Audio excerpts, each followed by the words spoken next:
ملائكة الموت إن الله وملائكته يصلون على النبي يا أيها الذين آمنوا صلوا عليه وسلموا تسلیما۔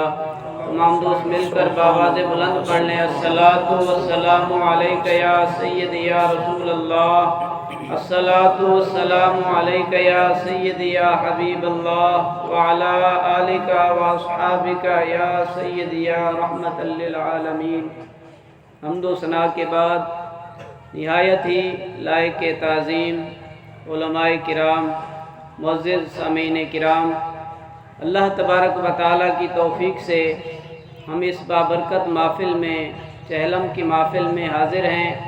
دعا ہے اللہ تبارک و تعالیٰ ہم سب کی یہ حاضری قبول و منظور فرما کر اس کا ثواب ہمارے بزرگ محترم جناب محمد اکرم صاحب مرحوم کے روح کو پہنچائے۔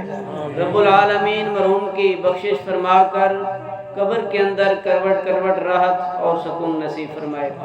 عزیزان گرامی، وقت بالکل مختصر ہے اور قبلہ والے صاحب نے واعظ فرمانا ہے، دو چار باتیں عرض کرنے کی سعادت حاصل کروں گا۔ دوستو، اللہ تبارک و تعالیٰ کے پاک پیغمبر جناب آدم علیہ السلام کا جس وقت آخری وقت آیا، رب العالمین نے فرمایا، اے آدم، ایک ڈپٹی میں نے تیرے ذمے لگائی تھی، ایک کام تیرا تھا اور ایک کام میرا۔ اے آدم، ایک ڈپٹی تیری، ایک کام تیرا اور ایک کام میرا۔ یا اللہ، میرے ذمے کون سا کام اور تو کس کام کی بات فرماتا ہے؟ تو رب العالمین نے فرمایا، اے آدم، میں نے تیری ڈپٹی لگائی تھی کہ اے آدم، تو مجھ سے مانگ، تو مجھ سے دعا کر۔ دعا کرنا، مانگنا یہ تیرا کام ہے اور عطا فرمانا میں رب العالمین کا کام ہے۔ عزیزان گرامی، زندگی کا فلسفہ جو ہے وہ یہی ہے، انسان کا کام صرف اور صرف رب العالمین کی بارگاہ اقدس کے اندر اپنی جبین نیاز کو جھکا کے رکھنا، ہر وقت رب العالمین سے سوال کرنا، یہ انسان کا کام ہے اور اللہ تبارک و تعالیٰ کا کام ہے بخش دینا، عطا فرمانا یہ میرے رب کا کام ہے، یقیناً رب العالمین عطا فرماتا ہے۔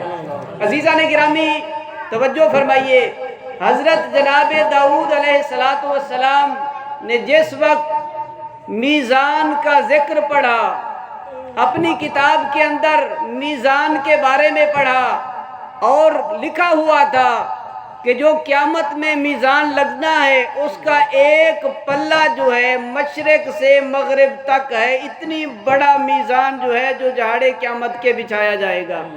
حضرت داؤد علیہ السلام نے رب العالمین کی بارگاہ میں عرض کی، میرے مولا، اس میزان کا مجھے مشاہدہ کرا، اس میزان کو میں آنکھوں سے دیکھنا چاہتا ہوں، مجھے دکھا، اتنی بڑا میزان جو ہے مجھے اس کا نظارہ کرا۔ تو رب العالمین نے سارے حجابات ہٹا دیے۔ جس وقت جناب داؤد علیہ السلام نے وہ اتنی بڑا میزان دیکھا جس کا ایک پلہ مشرق سے مغرب تک تھا، تو حضرت داؤد علیہ السلام میزان کو دیکھ کر عرض کرنے لگے، میرے مولا، کون ہے وہ بندہ جو اتنے بڑے میزان کو نیکیوں سے بھرے گا؟ کس کی یہ ہمت، کس کی یہ طاقت ہے کہ اتنی نیکیاں کر کے لائے، اتنے بڑے میزان کو جس کا ایک پلہ جو ہے مشرق سے مغرب تک ہے، کون اس کو نیکیوں سے بھر سکتا ہے؟ رب العالمین نے فرمایا، داؤد، تجھے کیا پتا، میرا محبوب تشریف لے آئے گا، اس کی جو امت ہوگی میں اسے ایک جملہ عطا فرماؤں گا، اس کی امت جو ہے جب وہ جملہ پڑھے گی، زبان سے بولے گی، میں سارا میزان جو ہے نیکیوں سے بھر کر رکھ دوں گا۔ وہ کون سا جملہ ہے؟ رب العالمین نے فرمایا وہ سبحان اللہ کا جملہ ہے۔ فرمایا میرے محبوب محمد عربی صلی اللہ تعالیٰ علیہ وآلہ وسلم کی جو امت ہوگی اس کی تھوڑی نیکیاں جو ہے میں قبول فرماؤں گا، حتیٰ کہ ایک جملہ سبحان اللہ کا جو جملہ ہوگا اپنے زبان سے وہ بولیں گے، اتنی بڑا یہ میزان جو ہے میں سارے کا سارا جو ہے نیکیوں سے بھر کر رکھ دوں گا۔ ذرا کہہ دیں سبحان اللہ۔ عزیزان گرامی، میرے پیارے آقا صلی اللہ تعالیٰ علیہ وآلہ وسلم نے ارشاد فرمایا، مشکات شریف کی حدیث پاک ہے، فرمایا لا تحقرن من المعروف، فرمایا کسی نیکی کو حقیر مت جان، کسی نیکی کو چھوٹا مت سمجھ، فرمایا ولو ان تلقا اخاک بوجہ طلیق او کما قال علیہ الصلوۃ والسلام، فرمایا اور کوئی نیکی نہیں اگر تو اپنے کسی بھائی سے ہنس کر مسکرا کر خندہ پیشانی سے فرمایا بات کر لیتا ہے، دیکھ لیتا ہے، اسے مل لیتا ہے، فرمایا یہ بھی تیری نیکی ہے اور یہ بھی نیکی کے اندر لکھا جائے گا۔ تو عزیزان اکرامی، کل معروف صدقہ، ہر نیکی صدقہ ہے، نبی پاک علیہ الصلوۃ والسلام نے ارشاد فرمایا۔ تو دوستو آج کا یہی میسج میں دوں گا، چھوٹی سی چھوٹی نیکی جو ہے وہ چھوٹی نہیں ہے، اگر رب العالمین اس کو قبول فرما لے تو سبحان اللہ جیسی چھوٹی سی نیکی جو ہے یہ میزان کو بھر دینے والی ہے۔ شرط یہ ہے کہ نیکی کرنے میں اخلاص ہونا چاہیے، رسمن جو ہے نیکی نہیں ہونی چاہیے، اس میں ریاکاری نہیں ہونی چاہیے، دکھلاوا نہیں ہونی چاہیے، دنیا کی خاطر نیکی نہیں ہونی چاہیے، نیکی جو ہے خالصتاً اللہ تبارک و تعالیٰ کی رضا کی خاطر ہونی چاہیے۔ تو وہ چھوٹی سی نیکی بھی اللہ تبارک و تعالیٰ کو بہت پسند ہے، رب تعالیٰ جو ہے قبول و منظور فرما لیتا ہے۔ عزیزان گرامی، کیونکہ چہلم کی یہ محفل ہے، 40ویں کے حوالے سے میں ایک بات عرض کروں گا، جب کوئی بندہ فوت ہو جاتا ہے 40 دن تک اللہ تبارک و تعالیٰ کی طرف سے اس کے حق میں کوئی خاص فیصلہ جو ہے صادر نہیں ہوتا، 40 دن تک جو ہے اٹل فیصلہ نہیں ہوتا کہ اس کو کس طرف بھیجنا ہے۔ جب 40واں دن آ جاتا ہے اللہ رب العالمین کی طرف سے فیصلہ جو ہے حکم صادر ہو جاتا ہے کہ اس میرے بندے کا یہ مقام ہے، یہ مرتبہ ہے، اس کی روح کو جو ہے فلاں جگہ پر جو ہے رکھ دیا جائے۔ کسی کی روح جو ہے مدینہ پاک کے اندر، اور کسی کی روح جو ہے بیت المقدس کے اندر، کسی کی روح جو ہے جنت کے کس مقام پر ہوتی ہے۔ نیکوں کی روح کے جناب نیکیوں کے مطابق جو ہے ان کے درجات انہیں عطا فرما دیے جاتے ہیں، اور جو بد روحیں ہوتی ہیں، کافروں کی روحیں ہوتی ہیں، دوبارہ جو ہے وہ زمین پر ان کی قبر پر جو ہے دوبارہ پھینک دی جاتی ہیں۔ تو عزیزان گرامی، اس لیے ہم یہ چہلم کی محفل سجا کے ایصال ثواب کر کے اپنے بزرگوں کو، مرنے والوں کو جو ہے ثواب پیش کر کے ہم اللہ تبارک و تعالیٰ سے دعا کر کے عرض کر رہے ہوتے ہیں، یا باری تعالیٰ ہمارے بزرگ کی بخشش فرما کر ان کے لیے اچھا فیصلہ جو ہے وہ صادر فرما دے۔ تو جناب والا 40ویں میں یہ حکمت ہے کہ رب العالمین کی طرف سے جو ہے خاص فیصلہ جو ہے وہ 40ویں دن جو ہے رب کی طرف سے حکم صادر ہونا ہوتا ہے۔ تو عظیم دوستو، وقت چونکہ بالکل مختصر ہے، میں نے یہی گزارشات عرض کر دی، زوردار نعرے کا جواب دیں۔ اب میرے والد گرامی علامہ اسماعیل صاحب خطاب فرمائیں گے، زوردار نعرے کا جواب دیں۔ نعرہ تکبیر، نعرہ رسالت، عظمت و شان مصطفیٰ۔ نحمدہ و نصلی و نسلم علی رسولہ الکریم، اما بعد فاعوذ باللہ من الشیطان الرجیم، بسم اللہ الرحمن الرحیم۔ کل من علیہا فان ویبقی وجہ ربک ذو الجلال والاکرام۔ صدق اللہ العظیم وبلغنا رسولہ النبی الکریم الامین۔ اما بعد یا من بدا جمالک من کل ما بدا، بعد ہزار جان مقدس ترا فدا، ما امدحت محمدا بمقالتی لاکن مدحت مقالتی بمحمدی۔ فیض نے تیرے یا نبی کر دیا ہے مجھ کو کیا سے کیا، ورنہ دھرا ہوا تھا کیا اس مٹھی بھر غبار کو۔ شراب عشق احمد کی عجب پرکیف مستی ہے، کہ جان دے کر اگر ایک بوند مل جائے تو سستی ہے۔ اقبادنا مجروحۃ من سیف ہجر المصطفیٰ، قبر کی کالی رات ہے نہ کوئی آس پاس ہے، یا رسول اللہ ایک تیرے ہی دم کی آس ہے اس قلب گناہ گار کو۔ روح کیوں نہ ہو مضطرب موت کی انتظار میں، سنتا ہوں یا رسول اللہ آپ آؤ گے مزار میں۔ محمد سرے قدرت ہیں کوئی راز ان کا کیا جانے، محمد سرے قدرت ہیں کوئی راز ان کا کیا جانے، شریعت میں تو بندہ ہیں حقیقت میں خدا جانے۔ واجب الاحترام سامعین کرام، اللہ رب العزت کی حمد و ثنا کے بعد لاکھوں کروڑوں بے شمار درود و سلام امام الانبیاء حضور سرور کائنات تاجدار عرب و عجم سید عالم رسول اکرم نور مجسم صلی اللہ علیہ وسلم کی ذات مبارکات پر میرے پیارے مصطفیٰ کریم علیہ الصلوۃ والسلام کے درود و سلام کے بعد دعا ہے کہ اللہ تبارک و تعالی ہمارے بھائی محمد اکرم صاحب کی بخشش و مغفرت فرمائے، اللہ انہیں جنت الفردوس میں اعلیٰ مقام عطا فرمائے، اللہ کروٹ کروٹ پر اپنی رحمتوں کا نزول فرمائے، اللہ تبارک و تعالی انہیں اپنے جوار رحمت میں جگہ عطا فرمائے، اللہ ان کی قبر کو وسعت اور کشادگی عطا فرمائے۔ حضرات گرامی، زیادہ دیر آپ کو میں آزماؤں گا نہیں، مختصر سی حاضری اور دعا ہے کہ اللہ تبارک و تعالی میری اور آپ کی اس حاضری کو اپنی بارگاہ دے اندر قبول فرمائے، اللہ تبارک و تعالی ہمارے لیے باعث نجات اور بخشش کا سامان بنائے۔ اچھا، سریکی چلے گی یا اردو چلے گی؟ یہی ٹھیک، جو زیادہ کثرت میں بیٹھے ہوں اسی زبان میں۔ جی اردو ٹھیک ہے، چلو جی۔ حضرت سیدنا